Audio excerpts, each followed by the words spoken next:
അപ്പം ആദ്യം ഫീച്ചേഴ്സ് വരുന്നത് നമുക്ക് ഇൻഫോർടൈൻമെന്റ് തന്നെ സ്റ്റാർട്ട് ചെയ്യാം. ഇൻഫോർടൈൻമെന്റിൽ മാരുതിയുടെ സെഗ്മെന്റ് തന്നെ ആദ്യമായിട്ട് നമുക്ക് 10.25 ഇഞ്ചസിന്റെ സ്ക്രീൻ സൈസാണ് വരുന്നത്. ഡയഗണലി 10.25 ഇഞ്ചസിന്റെ സ്ക്രീൻ സൈസ് വരുന്ന സ്റ്റീരിയോ.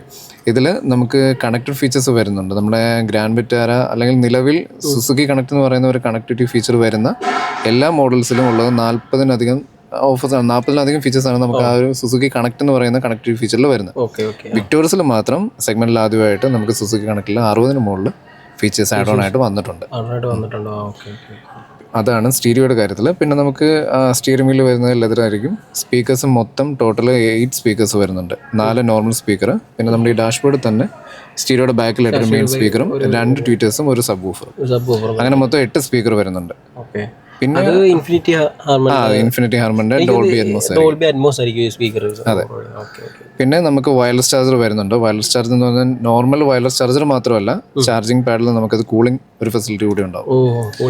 അതെ, നമ്മൾ wireless charger normally wireless charger ഉപയോഗിച്ച് ചാർജ് ചെയ്യുന്ന കേസിൽ ഫോൺ ഹീറ്റ് ആവാനുള്ള ചാൻസ് അല്ല, ഹീറ്റ് ആവും. അത് ആ ടെക്നോളജിയുടെ ഒരു ഡ്രോബാക്ക് ആണ്. അത് വയർലെസ് ചാർജർ ഉപയോഗിച്ച് ഏത് ഫോൺ ചാർജ് ചെയ്യുമ്പോഴും ഒരു പ്രശ്നമുണ്ട്. അപ്പം ആ ഒരു പ്രശ്നം പരിഹരിക്കാൻ വേണ്ടിയിട്ടും മാരുതിയിൽ അപ്പം നമുക്ക് അതൊരു കൂളിംഗ് പ്ലാറ്റ്ഫോം ആയിരുന്നു വയർലെസ് ചാർജറിൽ.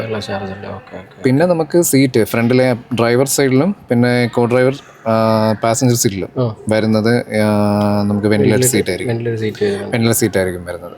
അത് നമുക്ക് 3 മോഡിൽ നമുക്കത് അഡ്ജസ്റ്റ് ചെയ്യാനുള്ള ഓപ്ഷനും ഉണ്ട്. പിന്നെ ഡ്രൈവിംഗ് മോഡ് നമുക്കിത് ECVT ആയതുകൊണ്ട്, അതായത് സ്ട്രോങ് ഹൈബ്രിഡ് എന്ന് പറയുന്ന വേരിയന്റ് ആയതുകൊണ്ട് തന്നെ നമുക്ക് ഈ മോഡ് വണ്ടി സ്റ്റാർട്ട് ആവുന്നത് ഒരു പ്യുവർ EV മോഡിൽ തന്നെ ആയിരിക്കും. ബാറ്ററി തന്നെ ആയിരിക്കും സ്റ്റാർട്ട് ആവുന്നതും. ഒരു 40 കിലോമീറ്റർ വരെ വണ്ടി ക്രൂസ് ചെയ്യുന്നതും ബാറ്ററി ചാർജ് എടുത്ത് മോട്ടോർ ഉപയോഗിച്ച് തന്നെ ആയിരിക്കും.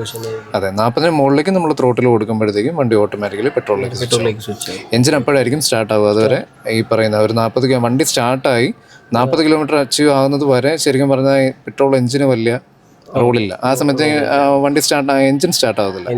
40 മുകളിലേക്ക് പോകുമ്പോഴത്തേക്കും ഓട്ടോമാറ്റിക്കലി എഞ്ചിൻ സ്റ്റാർട്ട് ആവും. ഇത് വണ്ടി ഓട്ടോമാറ്റിക്കലി ചെയ്യും. ഡ്രൈവിനിടയ്ക്ക് നമ്മളത് അറിയത്ത് പോലും ഇല്ല. അത്രയ്ക്ക് സൈലന്റ് ആയിരിക്കും.